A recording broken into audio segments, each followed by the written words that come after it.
వెంకటకృష్ణ చంద్రబాబు నాయుడు గారు 2019లో చిత్తుగా ఓడిపోయినప్పుడు ఈవీఎంల ద్వారా ఓడిపోయామన్న మాటలు ఒకసారి విను. ఇక్కడ ఈవీఎంలు ప్రపంచంలో ఎవరు వాడరు. ఎందుకు వాడరంటే ఆటోమేటిక్ గా మ్యానిపులేట్ చేయడానికి అవకాశాలు ఉన్నాయి ఈవీఎంలు. ఇట్ ఇస్ చిప్పును గాని ఎవడైతే డిజైన్ చేశాడో, ఎవడైతే దాన్ని మ్యానుఫ్యాక్చర్ చేశాడో వాడు అనుకుంటే దాన్ని కమాండ్ చేసే అవకాశం ఉంది. రెండోది ఇన్స్క్రిప్షన్ చేసామన్నా కూడా దాని ఇన్క్రిప్షన్ మళ్ళా డీకోడింగ్ చేసే అవకాశం కూడా ఉంది. కాబట్టి ప్రజాస్వామ్యం కొంతమంది చేతుల్లో ఎందుకు పెట్టాలి?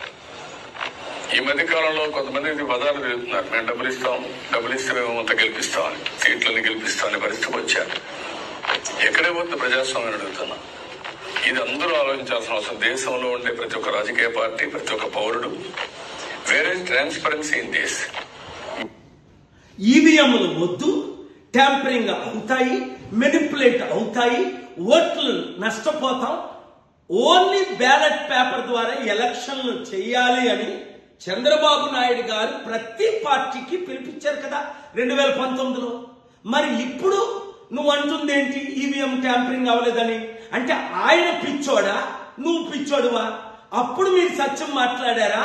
ఇప్పుడు సత్యం మాట్లాడుతున్నారా? నేనెప్పుడు సత్యమే మాట్లాడతా. మనిషిని మారను, మనసు మారదు, సత్యం ఎప్పుడు కూడా ఒకటి గుర్తించుకో వెంకటకృష్ణ, సత్యమే గెలుస్తుంది. ఇప్పుడు ఈవీఎంలు లేకుండా బ్యాలెట్ పేపర్లో ఎలక్షన్ పెడితే ఎవరు గెలుస్తారన్నది ప్రజలు తెలుస్తారు. కనుక ఇలాంటి అవినీతి మాటలు ఆడుకుంటా, అబద్ధం, కుతంత్రం, అవినీతి నా విషయంలో నాకు తెలుసు. ఒక బూత్ లో 22 ఓట్లు పడినప్పుడు 4 రావడం ఏంటి? అవి ఈవీఎం ట్యాంపరింగ్లు కాదా? మోసం కాదా? కనుక ఈవీఎం మినిస్టర్లని వీళ్ళందరికీ పేరు పెట్టా. బీజేపీకి 240 వచ్చా, నీకు తెలుసు, నాకు తెలుసు, నువ్వే చెప్పావు.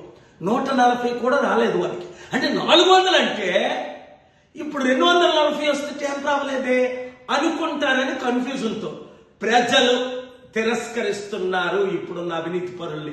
కనుక ఈ వీడియో మీరు నేను కలిసి అందరికీ రీచ్ అయినంత వరకు వైరల్ చేద్దాం, ప్రజాస్వామ్యాన్ని కాపాడదాం, ఈ గజ దొంగల నుంచి మనం విడుదల చేద్దాం. Thank you.